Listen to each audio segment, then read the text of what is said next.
Yo, what is up, Yugi fam? Hope everybody's having a great day today. Welcome to another video, another DDD video. I want to share this Anti-Nibiru combo with you guys. So if you are playing the deck, this is something that you might want to know.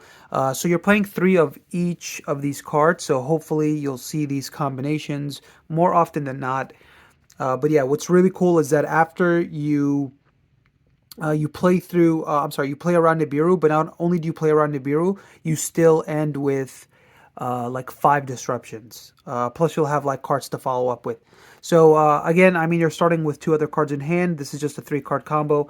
Now, the way that you prioritize your plays is very, very important. Meaning that if you the first thing you want to do is normal summon Kepler and activate the effect.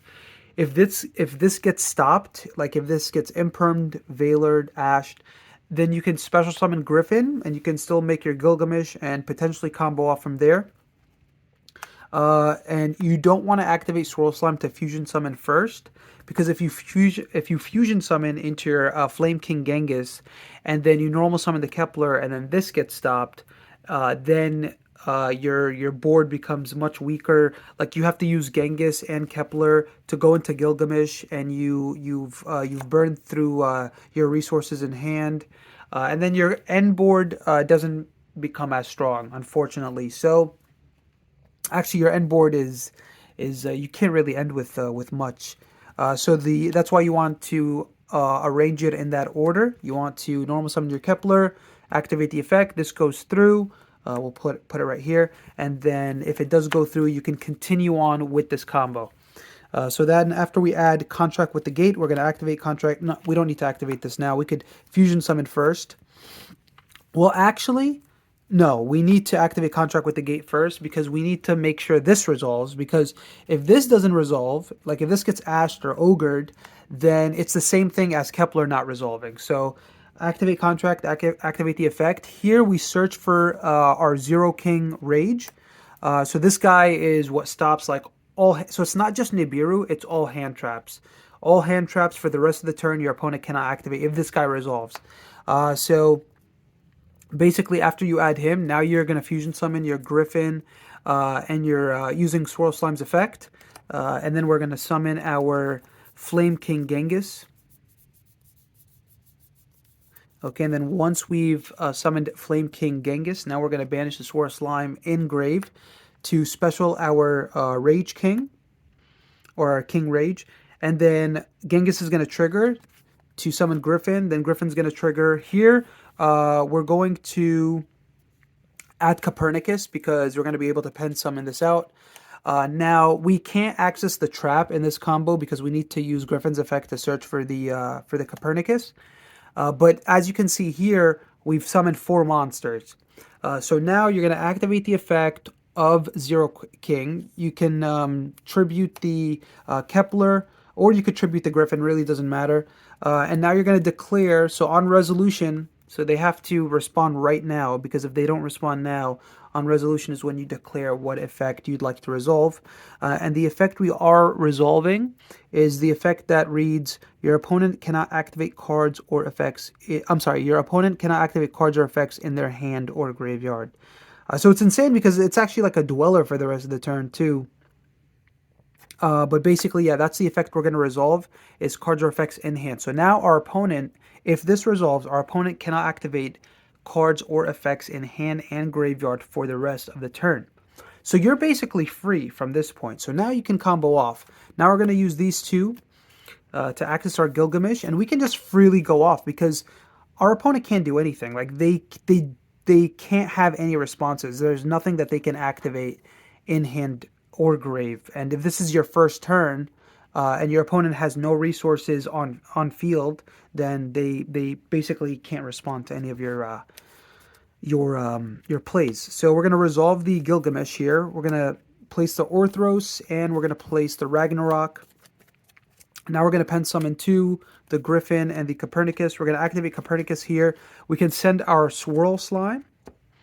And now we can go into our Wave King, and we're going to go into our, so we need to actually summon the Kingtail, and you'll see why in a sec. So we're going to go Kingtail, activate effect just to burn our opponent. And now we're going to activate Orthros, pop itself, pop the King Tail. So Orthros goes to the extra deck. And then King Tail effect resolves. We're going to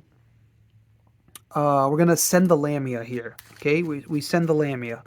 Now we're going to activate Necro. Okay, we're going to banish this, and we can banish the Copernicus to summon our second copy of Flame King Genghis, and that's going to trigger Ragnarok. And Ragnarok here, we have to summon the King Caesar, and you'll see why in a sec. So after this, we can just overlay these two into our High King Caesar. So now we have the double warning.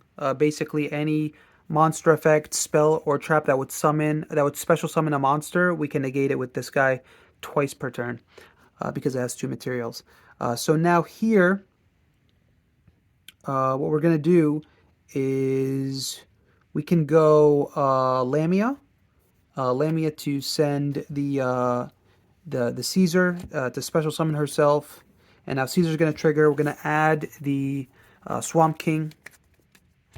Actually, we end with, I said 5 disruptions. We end with more, actually. Now we're going to use, we're going to activate Swamp King, use its effect. And now we can banish, Griffin. We can banish any combination of these pretty much.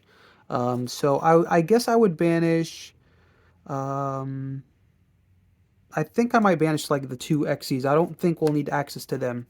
And now we're going to summon our King Diarch. And then we're going to synchro into our Siegfried. And now we're going to overlay into Machine X. So yeah, this combo is actually really, really powerful. Again, we're playing, it's an Anti-Nibiru combo. So if our opponent had Nibiru, and like say nothing else, and Nibiru is such a high impact card against this deck, so that's why any chance you get where you can make lines of play that would prevent you from getting Nibiru'd, you want to take those chances, or those opportunities rather. So again, with this end board, we played around Nibiru, and we established 1, 2, 3. And then 7 interruptions because we have 2 gates. We can resolve this guy 4 times to attach our opponent's monsters that activate on field to it as material. We can negate a face-up spell and trap, and we can negate anything that would special summon a monster. So any fusion spells, prank kids, fusion destiny, etc. We can negate that. So it's actually insane. And if we don't resolve this like the maximum amount, then we'll get to keep like so I'll probably pop this first to use its effect, and then if I don't need to use its effect to pop the second contract, then I'll keep this contract for a follow-up, and I'll have this as a follow-up too. So I'll have 1, 2 follow-ups, and this is with 3 cards, guys. So obviously you have 2 more cards in hand. So anyway, that is the end of the combo. Hopefully you guys enjoyed. I think it's a very, very powerful combo, something that you should definitely know if you're playing this deck for sure. So I'll see you guys in the next video. Take care and peace.